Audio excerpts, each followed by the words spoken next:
Olá, sejam muito bem-vindos e muito bem-vindas ao nosso stand sobre cobertura vegetal e erosão do solo, que faz parte da terceira Feira de Ciências Virtual do Instituto Federal de Brasília, Campus Planaltina, e que está sendo organizado pelos discentes do curso de licenciatura em Biologia. O nosso intuito aqui é demonstrar, por meio de um experimento, a importância da cobertura vegetal para evitar que ocorra a degradação e a erosão do solo. Então, antes da gente entrar no experimento, eu vou fazer uma breve contextualização do tema.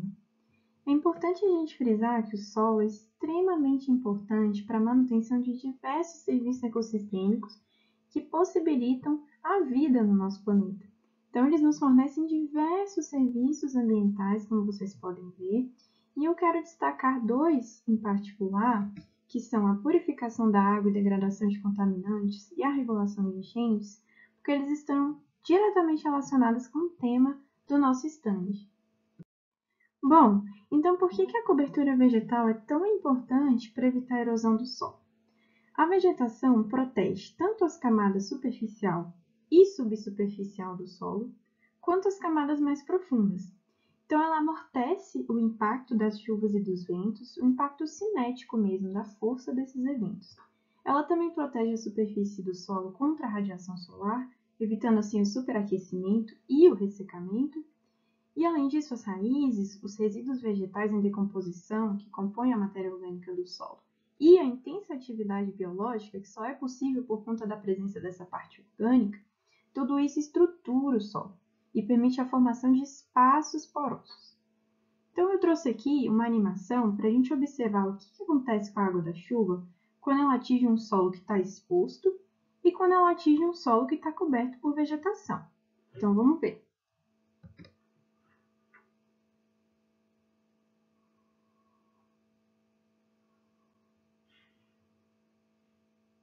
Então, o que ocorreu aqui? Todos esses fatores que eu mencionei fazem com que, nessa situação, a água da chuva ela penetra lentamente no perfil do solo. E isso reduz a velocidade e a quantidade, o volume de água que escoa, pela sua superfície, reduzindo assim a ocorrência de enchentes e o transporte de partículas de solo. E é importante a gente lembrar também que o solo é um grande depósito de água. Então, essa água que penetrou lentamente no seu perfil, ela vai ficar aqui armazenada. E durante a época da estiagem, quando a gente não tem chuva, na época da seca, essa água que está armazenada no solo, ela vai fornecer, ela vai abastecer os rios, permitindo que eles corram, que exista um volume de água correndo ali durante todo o ano. E aqui, nessa situação ao lado, onde a gente não tem vegetação, a gente observa exatamente o contrário. Então, um grande volume de água escoando numa alta velocidade e carregando partículas de solo e nutrientes. Mas quais são as consequências disso? Então, primeiramente, a gente tem a degradação do solo, E a gente também tem o assoreamento e a poluição dos cursos d'água. O que é o assoreamento? É quando ao longo do tempo, essas partículas de solo vão se acumulando no leito do rio, e isso faz com que o volume de água que está passando ali diminua. E assim a gente tem consequências tanto para a biodiversidade aquática, quanto para o fornecimento de água, para abastecimento para as nossas sociedades. E é importante frisar também, gente, que não basta ter vegetação, porque esse solo ele tem que ser bem manejado, ele tem que estar conservado. Então, no caso da agricultura, é importante que sejam aplicadas práticas conservacionistas que façam com que o solo fique protegido e mantenha aquela estrutura que eu mencionei anteriormente. E outra coisa, as margens dos rios são áreas de risco e devem ser preservadas. Inclusive, elas são preservadas por lei, como a gente vê aqui nesse esqueminha. Então, essa situação aqui é totalmente inadequada. Então, agora a gente vai partir para o experimento para a gente conseguir observar esse processo visualmente de forma prática. Vamos lá! Olá, esse é o estande de erosão. O nosso experimento visa demonstrar a relação entre a cobertura do solo e a erosão. Para realizar nosso experimento, nós confeccionamos 3 tratamentos diferentes, sendo que o primeiro representa o solo exposto, que pode ser visto na realidade como uma região que foi desmatada ou o solo de uma propriedade agrícola que vai trocar a cultura, né? E por um momento ele vai ficar exposto ali ao sol, ao vento e à ação da água. O segundo tratamento é composto por serrapilheira. A serrapilheira são folhas secas e galhos secos que caem da vegetação arbórea, né, e vão formando essa camada aqui que protege o solo. O terceiro tratamento, ele representa uma área com vegetação. Então, aqui é uma gramínea, né? É uma vegetação que as raízes estão unidas ao solo. Então, é um contexto aqui mais preservado e que proporciona ao solo maior estabilidade. Bom, como que nós montamos os nossos tratamentos, né?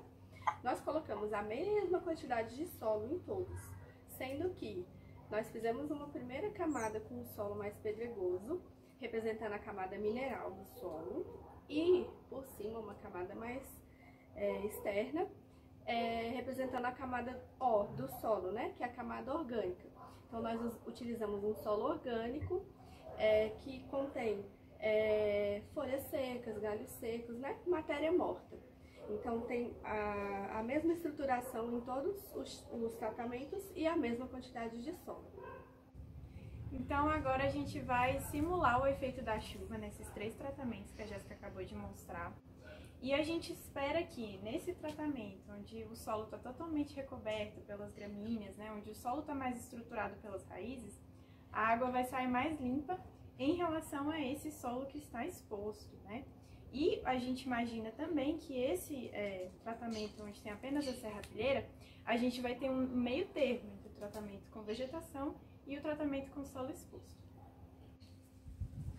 Então a gente vai aplicar exatamente a mesma quantidade de água nos 3 tratamentos e a gente vai usar para isso essa ponta de um regador para conseguir simular o mais próximo possível que seria uma chuva. Então vamos começar aqui pelo tratamento do solo exposto.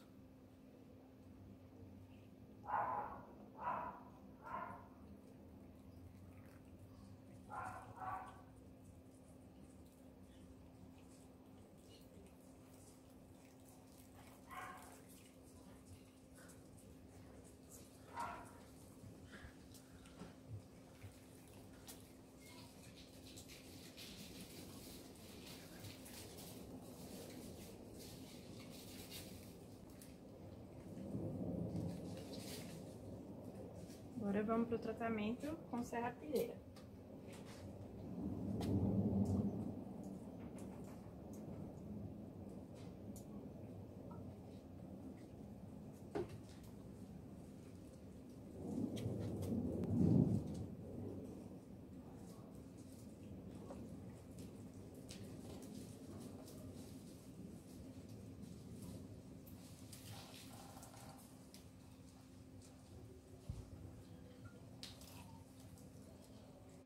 E por fim, o tratamento com vegetação.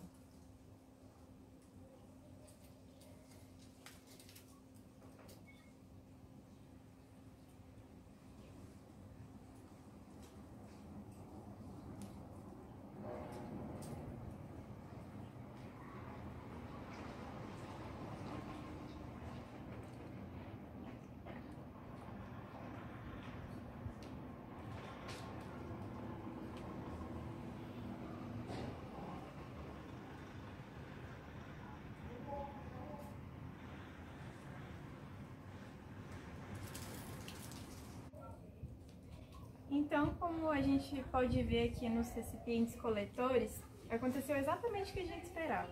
Esse tratamento, onde o solo está coberto com vegetação, a água saiu bem mais clara em relação ao tratamento onde o solo está exposto. E o tratamento com a serrapilheira ficou assim um meio termo entre um tratamento e outro. Então, pessoal, a partir desse experimento, nós podemos inferir, né, que na realidade, regiões que tenham muitas áreas com solo exposto podem sofrer com maiores processos erosivos, o que pode acarretar prejuízos, né, para a qualidade da água, né, pensando esse recipiente como cursos de água, né, como rios, lagoas, córregos, a gente pode inferir que ao longo do tempo esse solo exposto ele vai sofrer tanto para a estrutura do solo, né, que vai perder muitas partículas, como para a qualidade da água. Então, a gente espera que vocês tenham gostado do experimento. Aqui a gente trouxe algumas fotografias para vocês verem com mais detalhes os nossos 3 tratamentos e a diferença da cor da água que saiu de cada um deles. Então, se a gente leva para um contexto de realidade, esses recipientes coletores, eles representam os rios, que é para onde toda a água da chuva acaba escoando ao longo do tempo.